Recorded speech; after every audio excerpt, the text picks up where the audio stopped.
From now on, I'm Auntie Gemma to you. From now on. Now it's time. Now he's earned the privilege and the right. That's right. I'm curious for all of you, what does it mean, this title of auntie? What does it mean for each of you to be recognized as an auntie? Your brother has a kid, then that's you become an auntie.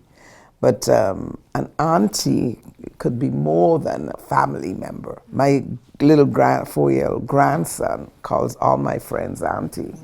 En dehors des liens de sang, souvent beaucoup de personnes m'appellent auntie. Pour eux, je suis comme ce personnage, cette personnalité qui les protège, qui les guide, qui peuvent venir vers moi pour que je leur donne des conseils. Ils peuvent être eux-mêmes. Your friends can become as close as your family. Of course. Or closer. Yeah, or closer. Yeah, or closer. Yeah. The aunties, especially in the diasporas, like it's in the community where I grew up in Little Burgundy, the aunties, they were there, and they were not necessarily my blood. They were not necessarily even from my country or from my continent.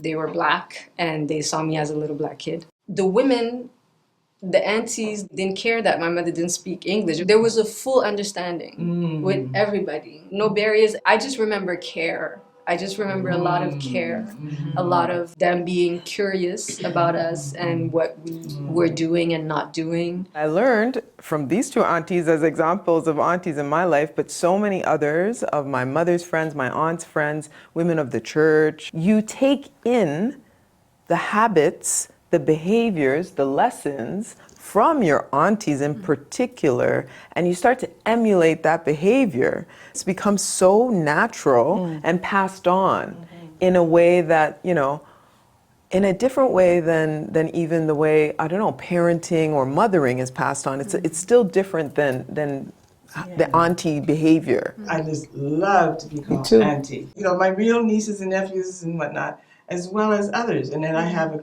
goddaughter who calls me mommy, and her children call me grandma. So, and they're not my blood, you know, but they're like my blood.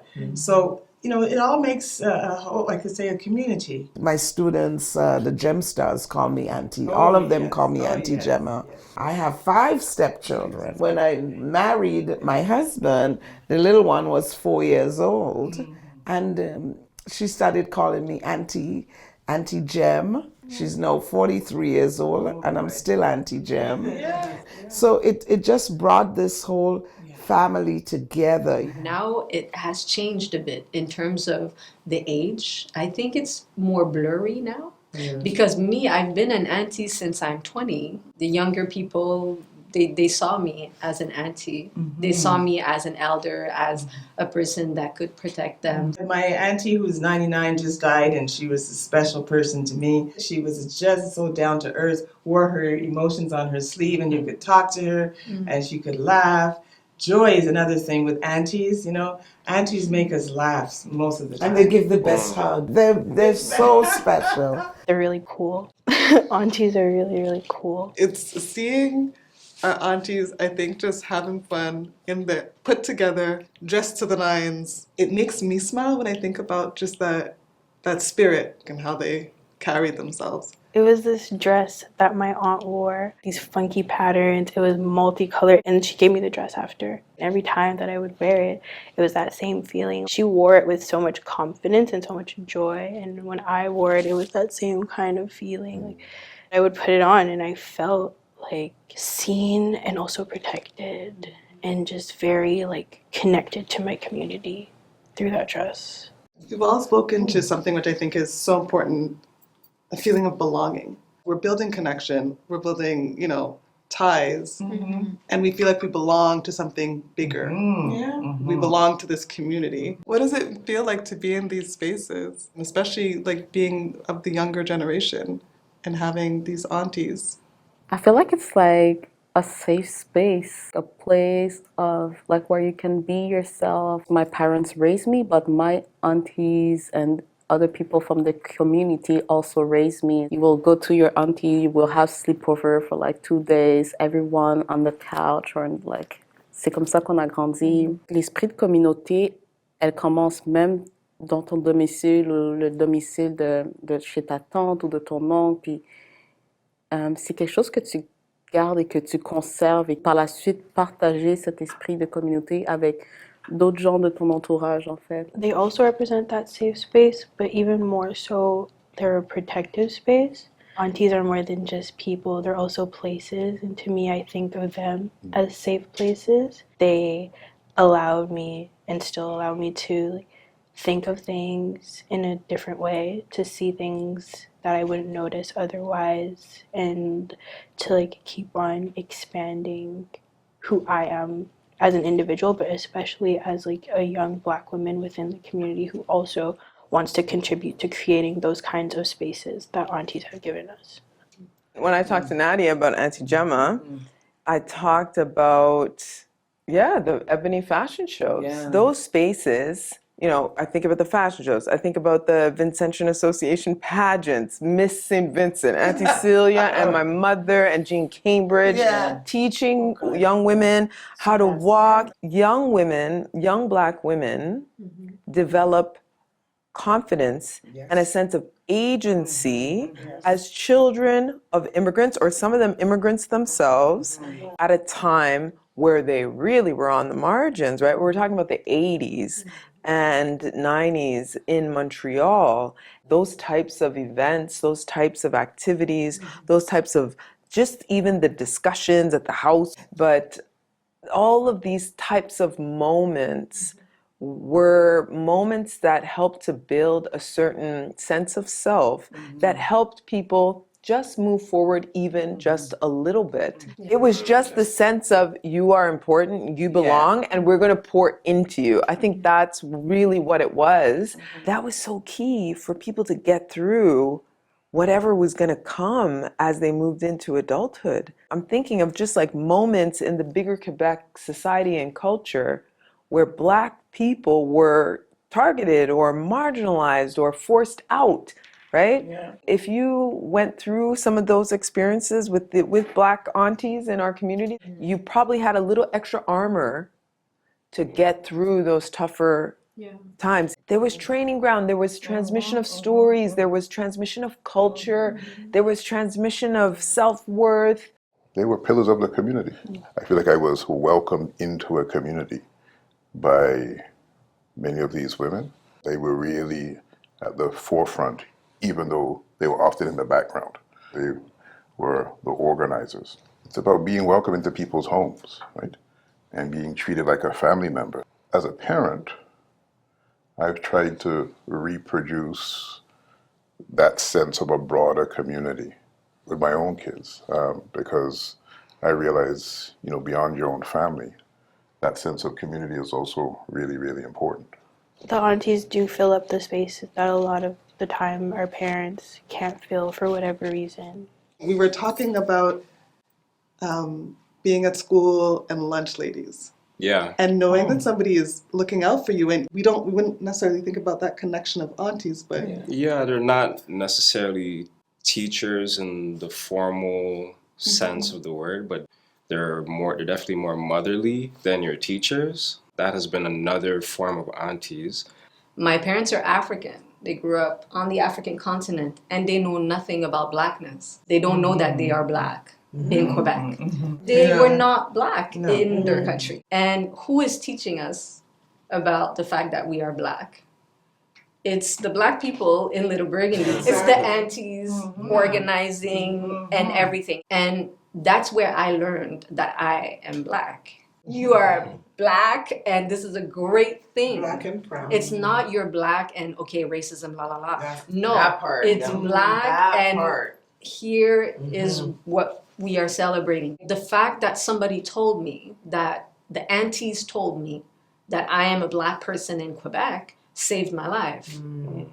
It really did. I tap danced in Little Burgundy. With Ethel? I tap danced and little East African kid, tap dancing. That was not a part of the culture. I took tap dancing in Little Burgundy too. At the NCC. Yes, it was pride. It was big, transfer of pride, transfer of, do you understand that we celebrate? Self-worth. Yes. Yes. I'm wondering about aunties and how aunties really put the social in social movements, and women who have been there who were creating these social spaces where conversations were happening, consciousness was being raised. That's the thing that I think I love in all of these stories that you're sharing is the joy. Yeah. And the love and the friendship. Your mom not thinking about herself as an activist, not thinking about herself as a militant, but just doing the things that needed to be done and doing it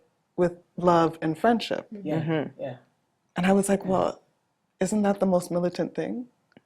They're not easy things to do, but when we have this, all of a sudden it feels so much more possible. Lighter. And so positive. Lighter.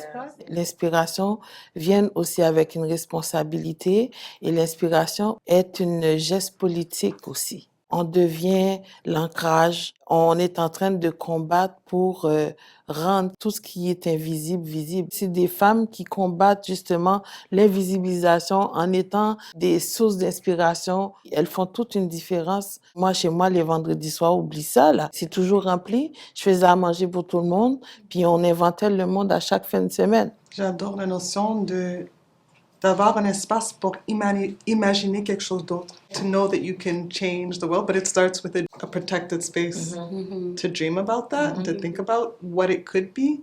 I was first introduced to those ideas in people's homes. It was through conversations with people and the space that was created in the homes of these aunties. But I would also say brave spaces. I felt in those environments there were people who I trusted who would also challenge me, push me to think further and beyond, to challenge myself, to ask questions. The younger people, they're very politically aware. Calling just anyone auntie, they don't want to do that. They want to call people auntie when the people are there for them. Something. When people are showing up for them. When people are proactively embracing their responsibilities as aunties. I think when you're an auntie, it is a responsibility. It's a proactive role.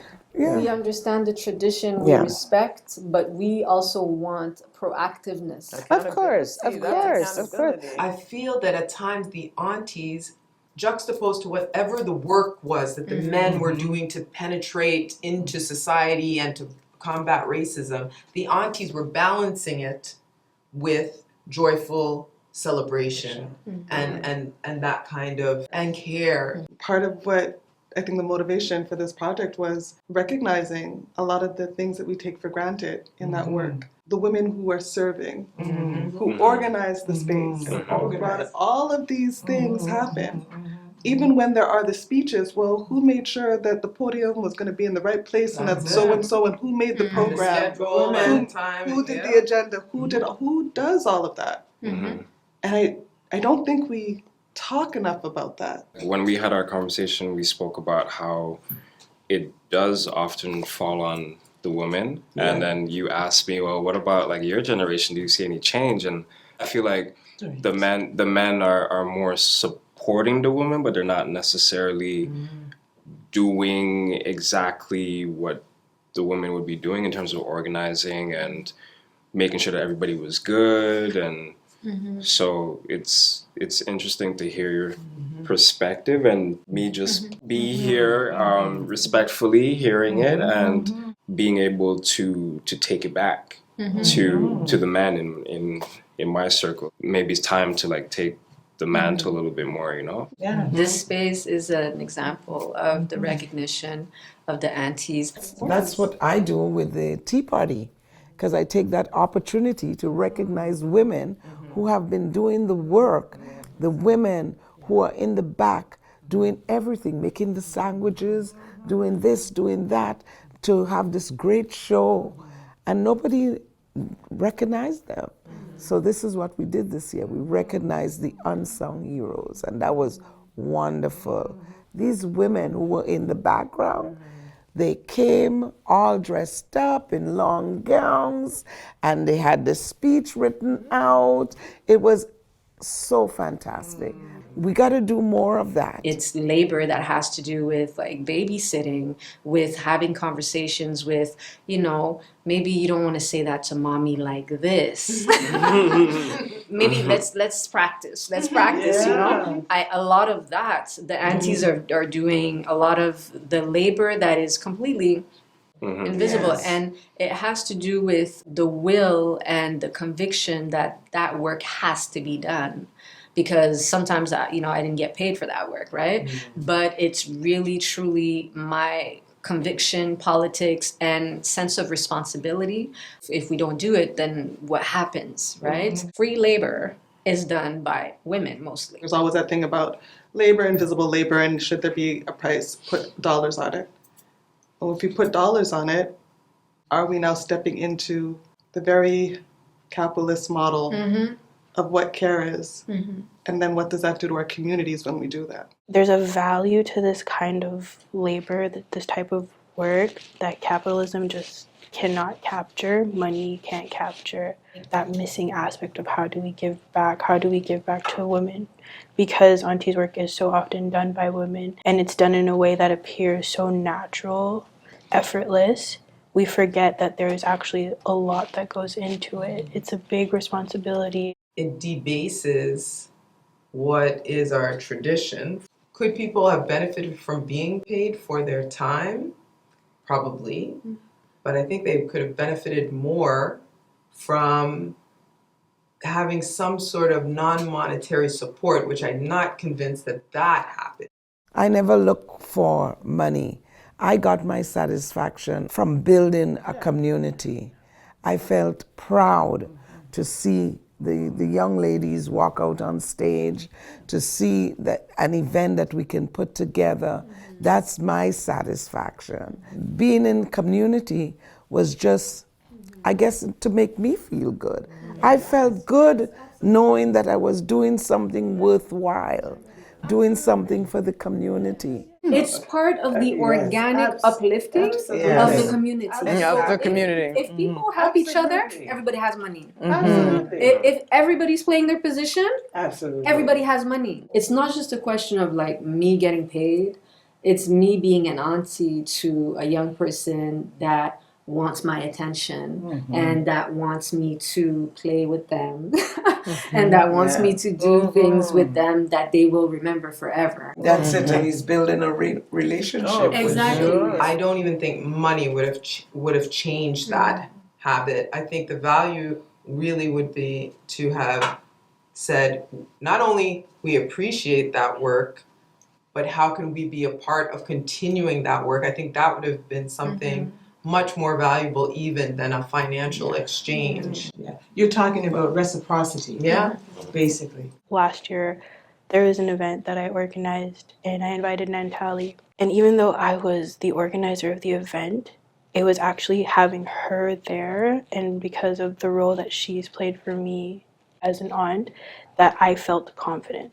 Having her there, her the guest, gave me, the organizer, confidence. Having that person that I know is just so important in ways that we can't even measure. J'ai beaucoup ce rôle-là dans ma vie. Faire partie de la vie ou du rêve de ses neveux et ses nièces-là, puis de contribuer, de collaborer. On reste jeune. On reste jeune et on apprend aussi beaucoup. J'ai pas la prétention d'être tout le temps en train de leur donner. Je reçois aussi beaucoup. C'est pas une relation de « Ah oui, moi je te donne ça, moi j'attends quelque chose en retour ». C'est vraiment une symbiose, il y a une synchronisation là-dedans, un apprentissage mutuel aussi.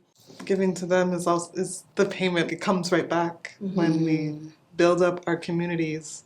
Continuity, we spoke about that. If you're giving to the younger folks, then it all builds and it continues and invigorates and rejuvenates and regenerates.